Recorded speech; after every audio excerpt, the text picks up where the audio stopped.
Alam mo, yung nangyayari dyan sa Senate committee na yan, ah, malinaw na overreach yan, no, ng legislature. Kasi sinasaklaw nila yung mga functions ng executive branch. So, tuloy dyan ay yung pagdetermina ng probable cause na trabaho yan at law enforcement, na trabaho yan ng fiscal halimbawa o sangay ng Department of Justice, ay ginagampanan ng legislature. So anong motibo diyan, no? So hindi naman talagang matibay na ebidensya, affidavit, declarations, at nakikita nila na may kaso allegedly against Pastor Kiboloy na sinabi naman niya na haharapin niya, ay ang aking suggestion diyan, isampa na yan sa korte. Ito nga mga kababayan, bago natin ituloy ang video na ito, kung bago ka lang sa aking YouTube channel baka pwede makahingi ng like at subscribe at click mo na rin ang notification bell para updated ka sa aking nilalabas na bagong video. Salamat po. Ernie, saan ba ang tamang korte kung gusto talaga ng hustisya? Talagang gusto nila kasi parang atat na sila makamit yung hustisya. Senado ba o dito sa korte na lang diretso?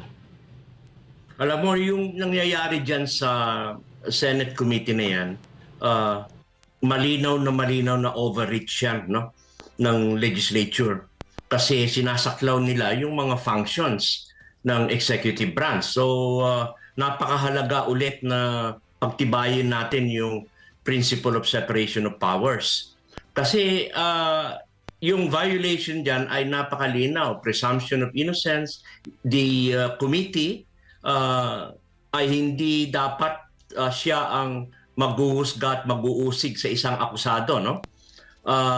Katulad nung nabanggit ko before, yung konteksto ng aid of legislation, kalimbawa sinasabi nila na in line yan with the legislation sa human trafficking, alam mo sa ating kasaysayan at halos sa buong mundo, ang Pilipinas ay merong pinakamatibay na batas sa human and labor trafficking. So ano pa yung aid of legislation dyan? So ang lumalabas tuloy dyan ay yung pagdetermina ng probable cause na trabaho yan at law enforcement, na trabaho yan ng fiscal halimbawa o sangay ng Department of Justice, ay ginagampanan ng legislature. So anong motibo dyan, no? So hindi naman nagkulang si Pastor Quiboloy at sinabi naman niya na handa akong harapin ang mga akusasyon sa akin sa tamang forum. At ang tamang forum ay hukuman. Iyan ang magdedetermine ng guilt or innocence of a person. So sana maging masinop ang ating legislatura na hindi magamit yung committee powers nila, no? Upang buwagin or pahinain ang ating institusyon, lalong-lalo na yung batayang prinsipyo ng separation of power sa isang demokrasya. Adma. Meron po bang pananagutan? Kasi maraming mga inconsistencies, maraming mga nakakakilala doon sa mga witnesses na ibinahagi doon sa sa pagdinig ni Senadora Risa Hontiveros na maraming nakakakilala sa kanila. Maraming inconsistencies. Yung isa pa nga, sabi niya, nagki-claim siya na na-assign daw siya dito sa SMNI. Sa tagal ko dito sa SMNI, hindi ko pa nakita yun siya. At nakilala namin kung sino talaga yun, pero never na-assign dito. Meron po bang pananagutan yung mga individual na yun? Kasi nakakatakot kung, halimbawa, kung mayroong mga pagdinig, gagamitin patungkol sa politika, gagamitin na lang ito, basta-basta. Kawawa yung mga inaakusahan kasi nasa kamay na nasa nasa sentro sila, may media doon, naka-livestream pa, hindi makasagot ng tama kasi parang doon pa lang guilty na yung inaakusahan . Yeah, siguro Admar, ang pagtingin ko diyan, no, dapat napakahalaga yung prinsipyo ng pananagutan at aninaw, yung transparency, no?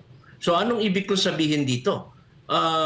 Yung prinsipyo na dapat ay nakapaloob na aninaw dapat ang lahat ng ginagawa sa committee, no? Kasama na diyan yung bakit mo kailangan takpan ang muka ng mga witnesses or resource persons ninyo, no?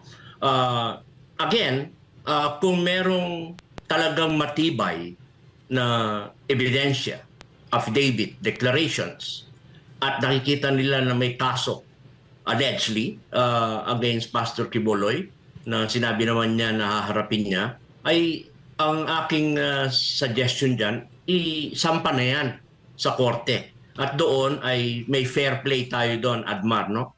Dahil makikita natin doon, hindi ito yung political maneuvering. Kasi ito, dahil nga napapansin natin na parang overreach, hindi lang ito political maneuvering. Ang malinaw na may political agenda ito. So, mas malalim yung tatak nito or yung pagkawing nito, maaring from the perspective of political analysis, hindi lang siguro si Pastor Quiboloy ang tinitira dyan, kung sino man, yung those close to him, halimbawa, si Pangulong Sara Duterte at dating Pangulong Digong. No? So, kung titingnan natin, naalala mo nung pagkakulong or pag-declare ng contempt ng mga mamamahayag ng SMI na sina Caselis at saka si Dr. Badoy ay nagkaroon tayo ng open letter dyan. Pero at least na-realize nila yung kanilang pagkakamali, yung confidentiality ng sources. Halimbawa, na sila mismo ang gumawa ng batas ng Sotolo tapos hindi mo re-respetuhin, ano yun? Ikaw ay lumalabag sa pag-exercise ng kapangyarihan mo. So babalikan natin itong konteksto doon sa ginagawa nila ngayong investigation. Again, principle of transparency demands na kung sino yung magte-testify yan, kung hindi naman nanganganib ang mga buhay niyan, considering na it is within the power of Congress to protect and secure them, dapat magpakilala at magpakita. No? Katulad niyan, nakahanda na sa halimbawa ang mga dapat idemanda nila kay Pastor Quiboloy, no? Yung mga allegations nila.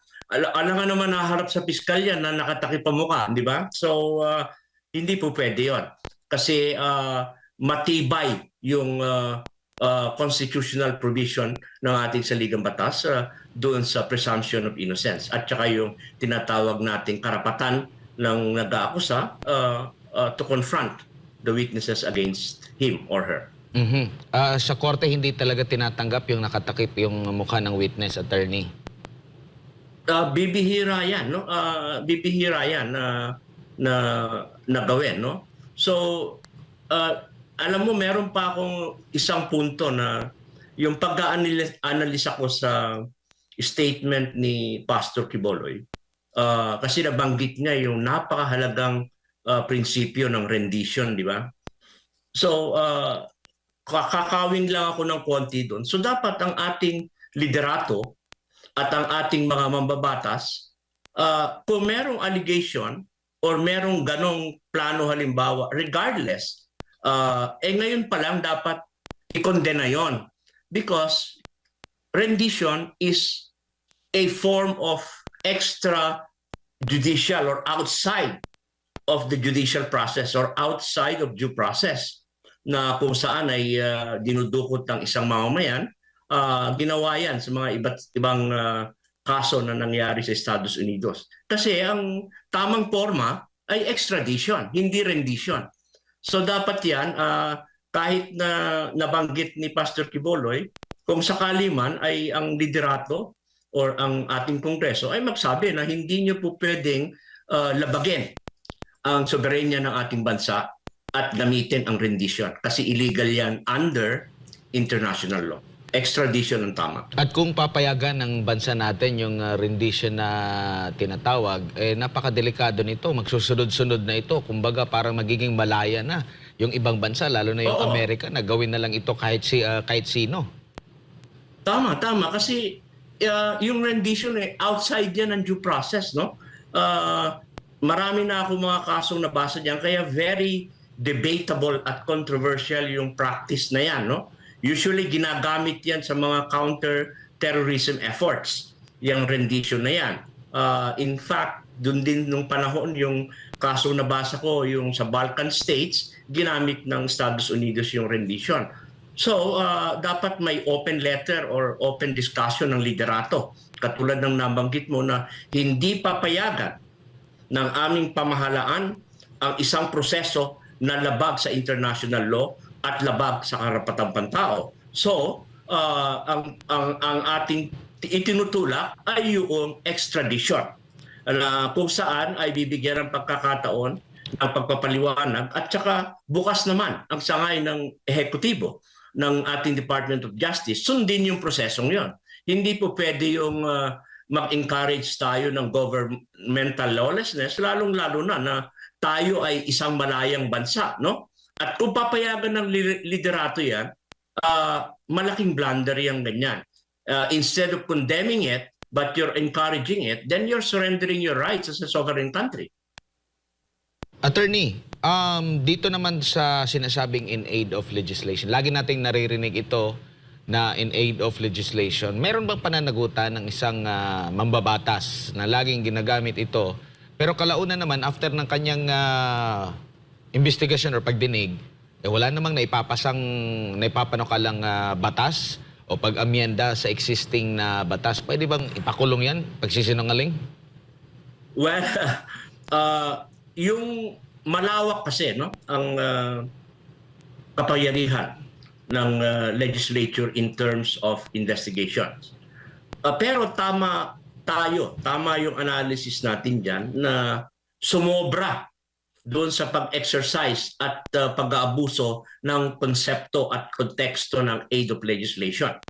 Katulad ng paulit nating sinasabi ay hindi ka basically mag-convene ng committee at gabitin mo yung in aid of legislation na wala namang reference, in particular to strengthening the existing law, for example, about human and labor trafficking, or may panukala ka na lalagyan mo at lalapatan mo ng stiffer penalties. So walang ganong usapin eh. So ang lumalabas dito ay directly nakatutok siya sa isang personahe at sa isang religious denomination.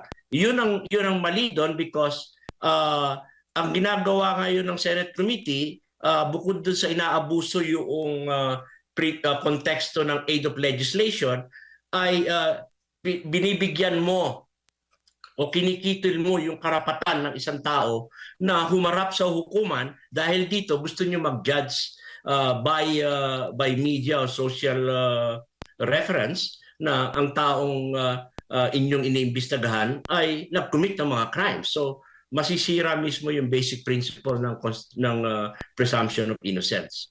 So again, dapat tignan ito ng ating mambabatas, no? Nagkaroon na rin naman tayo ng ruling diyan sa Supreme Court, no?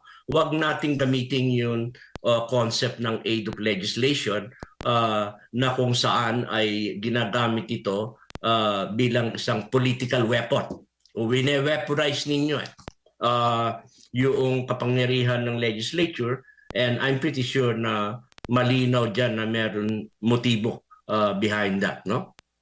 Ang mahalaga para sa mga mamamayan ay kinakailangan makita nila ng ating legislatura ay patas sa ganyang klaseng investigasyon. Pero hindi nga magiging patas dahil yung esensya ng proseso sa committee hearings ay hindi yan basta-basta na ang isang resource person halimbawa o isang inaakusahan ay makakapagsalita freely, no? Kasi sila may control niyan Pero sa hukuman, patas ang laban diyan. Attorney, kunin ko lang din yung iyo pong komento dito po sa pahayag din ng isang church leader, dati ring anti-corruption czar sa panahon ni dating Pangulong Rodrigo Duterte, si Greco Bellica. Ang sabi pa nga niya dito sa kanyang post, no, isa rin itong church leader, iba ang hari, iba ang pari. Hiwalay ang pamahalaan ng simbahan at pamahalaang sibil. Senator Risa may be violating the separation of church and state if she continues her Senate investigation on Pastor Kibuloy. If her issues are criminal, then cases should be filed in the proper court. If ministers and church allow civil government to intrude on liberties, then we will have churches controlled by civil government and churches whose God are politicians, government officials and government. Meron pa siyang isang pahayag doon sa bago yung post na yun, sabi pa nga niya dito, pwede ba natin litisin ang mga senador o mga politiko sa simbahan para sa krimen na kinakasa sa kanila? Bakit nila ginawa sa mga ministro o pastor? Hiwalay ang pamahalaang simbahan sa pamahalaang sibil. Yeah, tama yun, Admar. No? Again, isang mahalagang provision sa ating saligang batas, yung freedom of religion at saka yung separation of church and state. So, malinaw yun. No?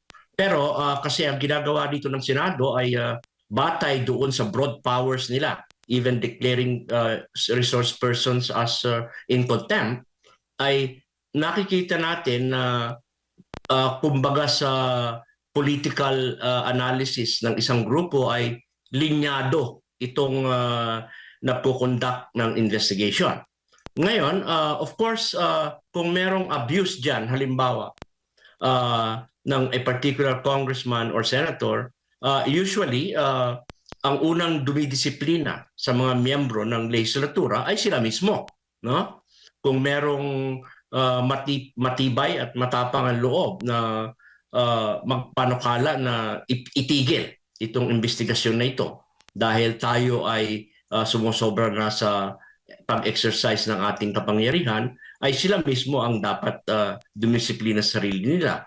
Ngayon, pangalawa, it can be challenged direkta sa Korte Suprema halimbawa na itong ginagawang Senate investigation is an abuse of congressional powers, no? So, kung iyan ay mapupunta sa hukuman, of course, ang labanan dyan, Admar, is yung, is this context of in aid of legislation only within the realm of the legislature or pwede bang mag-inquire ang ating hukuman kung itong proseso na ito ay umaabuso at hindi sang-ayon sa ating saligang batas. And I think may jurisdiction ng korting yan, ang ating hukuman, no, na nangyari na yan, na kapag yung ginagawa natin ay hindi talaga in aid of legislation, then hindi lang yung principle of separation of powers, ika nga yung nababiolate nyo, kahit na yung context na nabanggit mo, yung principle,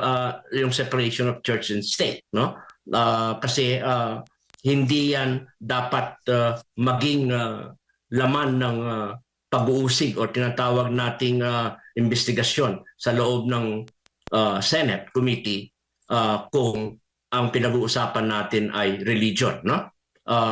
Bagamat kung iyan ay sincero at malinaw na meron kayong in aid of legislation para palakasin ang mga iba't ibang gusali ng simbahan or for example yung pag-strengthen ng freedom of religion, then gawin natin.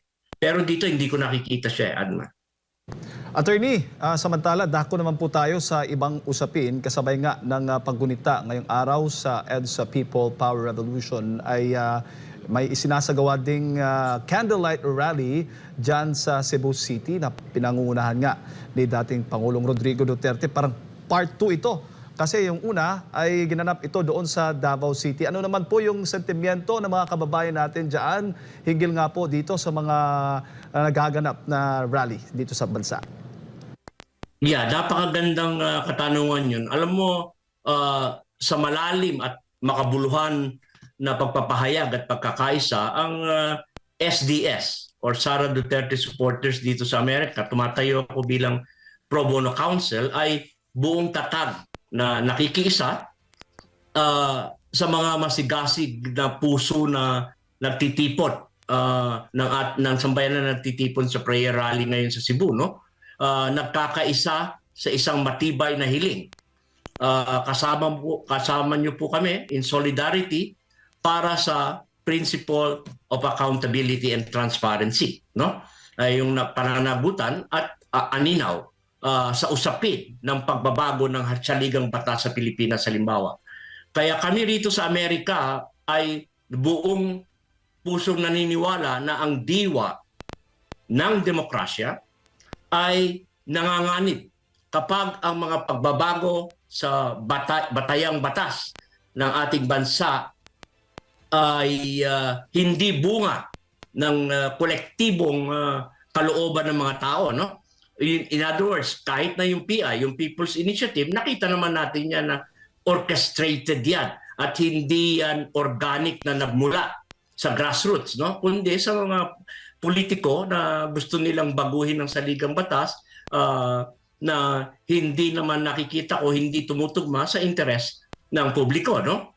So yung iminumungkahi nilang mga pagbabago sa halip na maging produkto ito ng tinatawag natin advokasiyang galing sa grassroots ay isinasaayos ng mga politiko na may mga adhikain na maaaring hindi maglingkod sa mas malawak na pambansang interes ng bansa. So dito, mananagot. Dapat ang mga involved dyan sa pagtulak ng People's Initiative.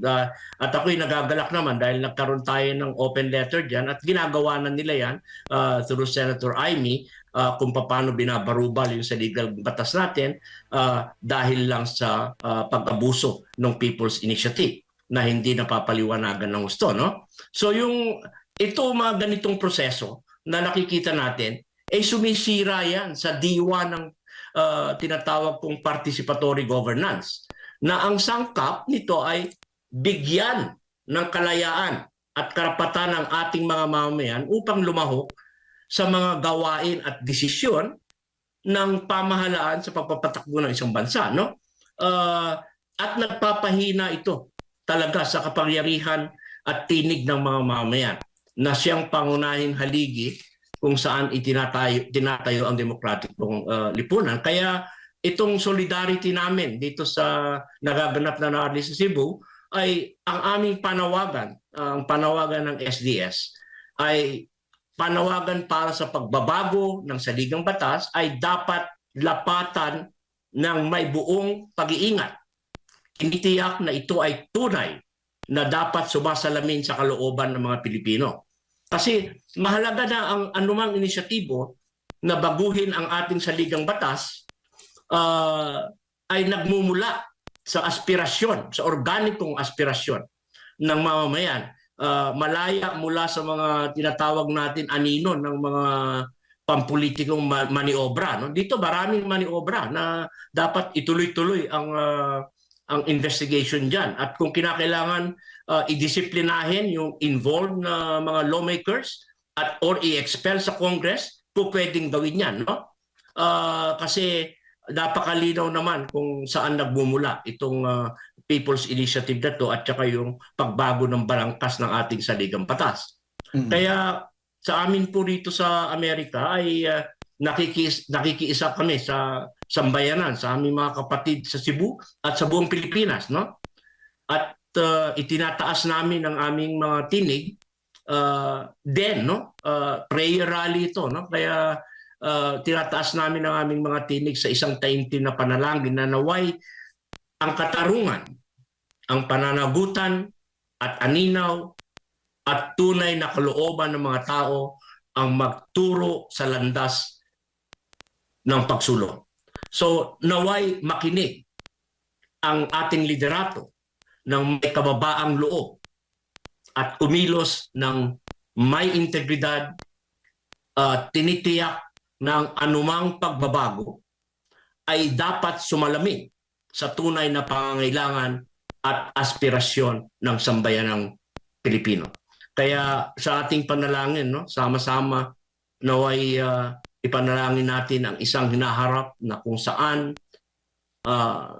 ang demokrasya ay yumayabong, tinatawag natin pinalalago ng mga kamay ng sambayanan at ng ating mga mamamayan na dapat pagsilbihan. So yun ang mensahe namin dito sa SDS. So we hope and pray na magkaroon ng tinatawag nating meaningful na rally ngayong hapon diyan, no? Katunayan, we're celebrating, di ba? Sabi mo nga na sila-celebrate natin yung revolution ng People EDSA in 1986, no? But of course, alam naman natin kung ano nangyari sa EDSA revolution. Nagbigay ba ito or nag-contribute ba ito sa isang tinatawag dating structural change o palitan ang sistema? Pero pareho pa din ang nangyari after that EDSA revolution. So itong ginagawa ngayon na prayer rally sa Cebu, napakahalaga po nito. Ito ay simula ng tinatawag nating tunay na pagkilos at pagpapahalaga sa tinig ng sambayanang Pilipino. Attorney, dahil nga po dito sa isinusulong na PI o People's Initiative, ay nagkaroon ng lamat ang unit team, ang tambalang Marcos at Duterte. Sa tingin po ninyo, papaano ito makakaapekto sa ating bansa? At saan tayo papunta ngayon? Yeah, kaya nga itong nangyayari ito ay makikita natin na anong nangyari sa tinatawag nating dapat ay magkaroon ng national unity sa ating bansa, no? Bagkus, tama ka doon, hindi lang lamat ito malinaw yung separasyon nito ng dalawang grupo, no? Ng unity na mahirap yan magamot kung walang level of humility sa mga nag-uusap at sa liderato, lalong-lalo na dahil sa kadahilanan na ang pinakamahalaga na nakikita ko, no, na muling manumbalik yung pambansang pagkakaisa, ay nakikita ko yung inspirasyon na ginawa ni dating Pangulong Duterte, no? But again, dahil nga season, alam mo naman, pag political season na yan, alam ko mayroon tayong midterms elections dyan na maghahalal tayo ng senator. Yung iba ay ginagawang opportunity ito para mag-score ng political points. So dapat hindi yan mangyari at masyado pang maaga, no?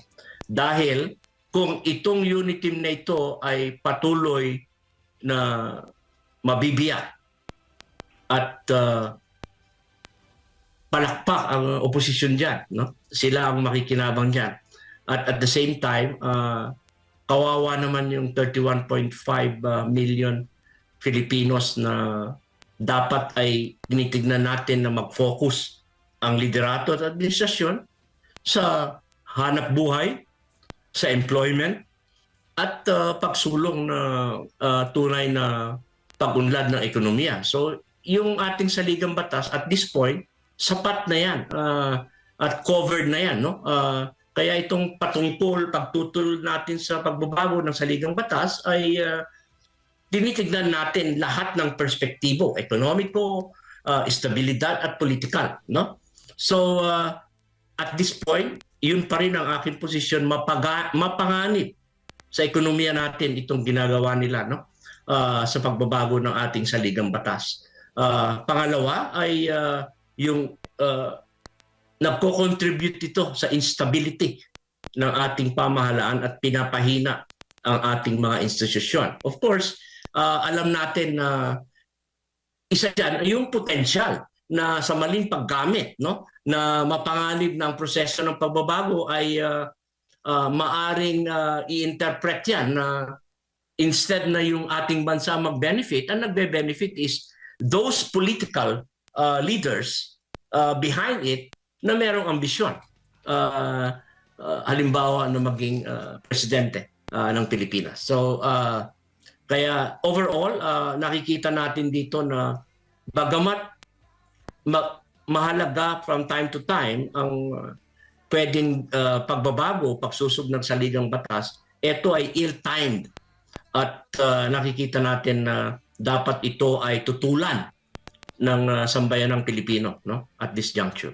Huli na lang, Attorney, mataas pa rin ho ba ang kumpiyansa ng ating mga kababayan dyan sa pamahalaang o ng Administrasyong Marcos? Satisfied pa rin ho ba sila sa pamamahala ng Administrasyong Marcos? Alam mo, nakakaroon ng maraming tanong. Madalas kami sa grassroots level, no, bilang pro bono lawyer ng iba't ibang migranteng Pilipino, ay kinakalap natin yung mga opinion at yung tinig ng mga Filipino-Americans ay dahil dito sa nangyayari sa Pilipinas ay apektado ang nandito rin, no? Nakikita nila na nga may lamat, nga bakit nagkaganito, nasaan na yung sinasabing tunay na pagbabago, nasaan yung pagpapatuloy na magandang proyekto ni Pangulong Digong Duterte, at nasaan na yung pambansang pagkakaisa. Ang kailangan natin kasi yung matagal at matibay na pambansang pagkakaisa. So, at this point, marami nang nagtatanong, no? Hindi natin sinasabi na wala nang tiwala sa pamahalaan natin ngayon, no? Pero lumalakas yung tinig ng Filipino-American community, galvanizing itong tinatawag nating democratic forces at magkaroon ng critical na or konstruktibong kritisismo sa ating administration. So dapat pakinggan itong tinig ng Filipino-Americans din, at hindi lang yung overseas Filipino workers all over the world, no? Kasi kapag ito ay tuloy-tuloy, makikita natin na hindi na lang usapin yan ng pagbaksak ng UNITIM, kundi ito ay usapin mismo ng tinatawag nating paghihina ng ating demokrasya at institusyon na epekto rin sa liderato ni Pangulong BBM. Kaya nga kay napakaganda ng mga pahayag ni VP Sara Duterte, no? At alam niya kasi na siya ang main target in some of this, directly or indirectly, in some of this what you call investigations ng mga kaalyado, no? Pero ang malinaw kasi rito, isa lang yung nakikita ko ngayon at this point na merong prinsipyo as a statesman, no? Iyan ay si Pangulong Vice President Sara Duterte, no? So hopefully ay lumamig ang political atmosphere diyan sa ating bansa, no? Kasi at this point ang mga Filipino-American din ay malaki na yung pangamba kung saan ang direksyon na tutunguhin ng ating administrasyon. Wala pa tayo sa kalahati ng termino.